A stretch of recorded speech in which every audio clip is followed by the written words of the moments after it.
kredi kartını yoksa o mu seni harcamış? Gençliğini borca sokup yaşlılığını bağlamış. Materyalle boğma kendini, fazla mezarda yerin yok. Bu kafayla gidenlerin ölüme dair sebebi çok. Yoksa paran madem niye harcarsın be birader? Milyon adam düştü tuzağa, el ele kol kola beraber. Nasıl da kolay unuttun açlık aldığımız o günleri. Biterse biterdi, paramız yoktu başka çaresi. Ufkunu genişletmek için Mars'a gitmek çok para. Amaç dolaşmaksa inan 300 euro Avrupa. Gecede bitcoin'den milyonları bulan yakın dostlar. Bakkalı değiştirse de aynı süt aynı yumurta. Takma kafanı paraya, çok varsa harca yoksa dur. Sevmediğin işi asla yapma, huzurun yok olur. Çapına göre hareket et, hep sapına göre değil. Hey gelme bu oyunlara, hiç hemen adımını bil. Bağımlı bağımlı bağımlı bağımlı. Büyük şehir bu, herkes her şeyine bağımlı. Bağımlı bağımlı bağımlı.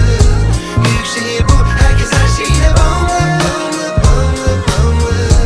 Büyük şehir bu, herkes her şeyine bağımlı. Bağımlı bağımlı bağımlı. Büyük şehir bu, herkes her şeyine bağımlı.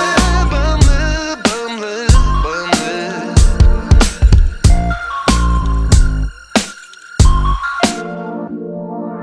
Karacaoğlan'a bakma sen, bilmez ki o bu dertleri. Yoktu ki onun zamanında ihtiyaç kredileri. İhtiyaçlar ufak, arzular şelale olsa da var mıydı aylık KDV, SSK ödemeleri? Millet boğulmuş artık, dolar olmuş 5 lira. Böyle bir ekonomide insan nasıl ödermiş kira? Bırak nefes almayı, tatile gidip dalmayı. Bu kafayla unut 60'tan fazla yaşamayı. Bir an önce acaba öğrensek mi mezar kazmayı? Ölünce bile kiralar fena, unut bedava yatmayı. Hayatta bedava toprak yok, nalı dikince niye olsun? Sorsan kör olsun bu dünya, arkandan hamdolsun. Kartına çok güvenme, alırsın sonunda babayı.